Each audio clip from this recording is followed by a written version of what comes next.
Papua. Hari itu sama seperti hari biasanya.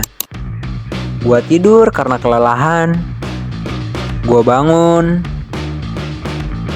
dengan kaget. Nyari HP. Lihat jam.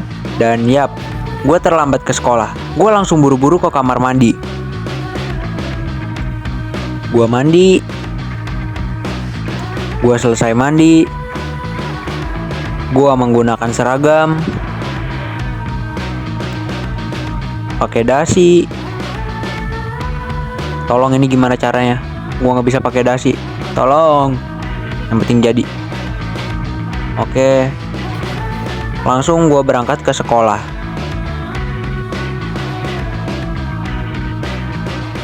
Enggak, ini bodoh. Ini lu bodoh. Lu bodoh.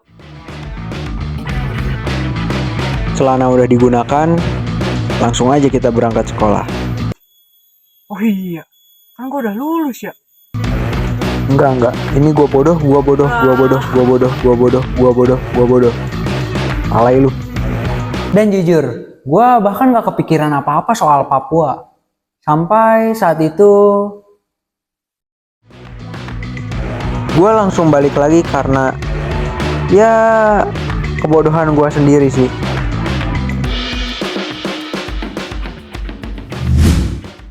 Pemerintah yang lemah, birokrasi yang lemah. Algoritma TikTok gua tiba-tiba ngebawa gua ke Papua. Dan asli, tempat itu tuh indah banget. Yang bahkan wallpaper di Windows aja kalah nih.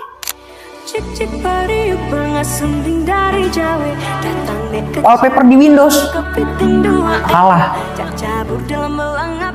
Tapi pas gua scroll lagi, videonya berubah.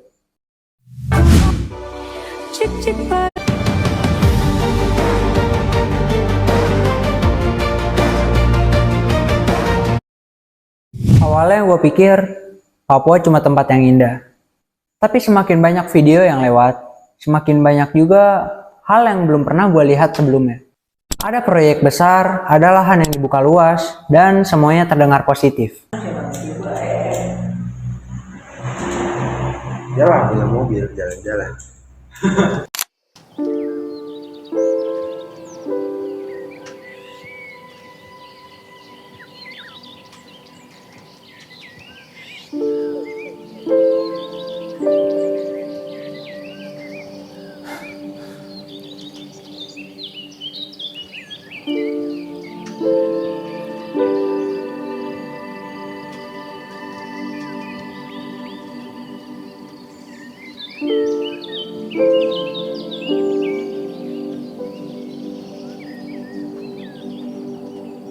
Pembangunan, investasi, tahanan pangan. Tapi anehnya, semakin banyak yang dibangun, semakin banyak juga yang terasa hilang. Jadi hutan sekarang sudah tidak ada, kami rasa sedih kehilangan hewan, kehilangan hutan, kehilangan ibu. Karena tanah itu kami anggap itu kami punya ibu. Kami makan minum dari situ. Dan dari situ gue baru ngerti satu istilah. Karena berita menyebar di FYP gue dan gue kepo aja gitu sama berita tersebut. Eksploitasi.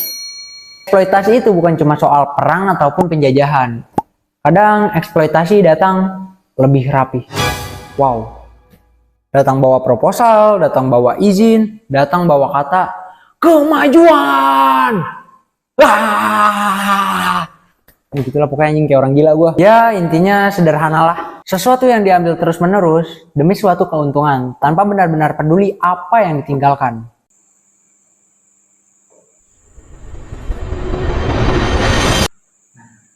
Dan lucunya, Papua selalu disebut tanah kaya. Tapi banyak orang di tanah itu masih bisa dibilang apa ya? Hidup susah gitu. Aman gak sih kayak gitu?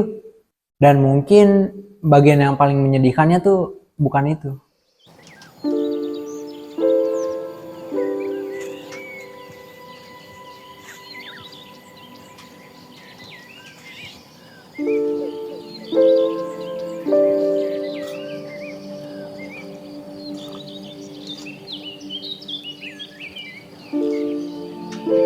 tapi perasaan kalau perlahan rumah mereka tuh bukan milik mereka lagi.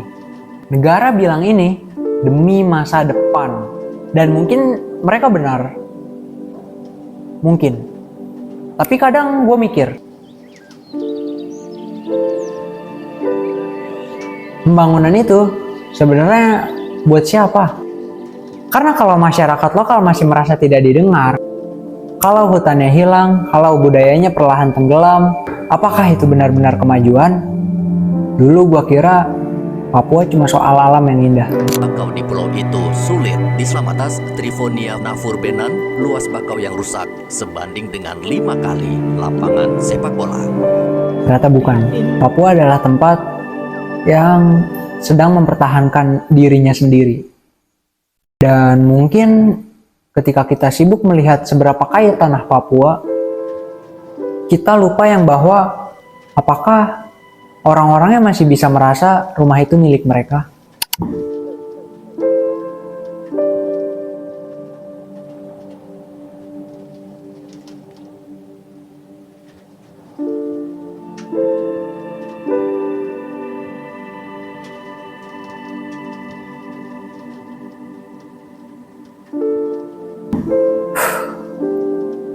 Semoga kesejahteraan itu akan selalu ada.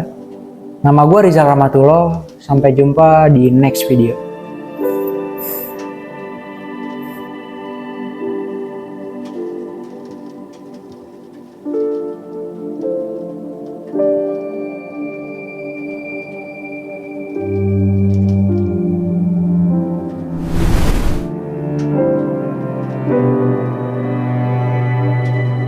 Datang bawa proposal, datang bawa izin, datang bawa kata.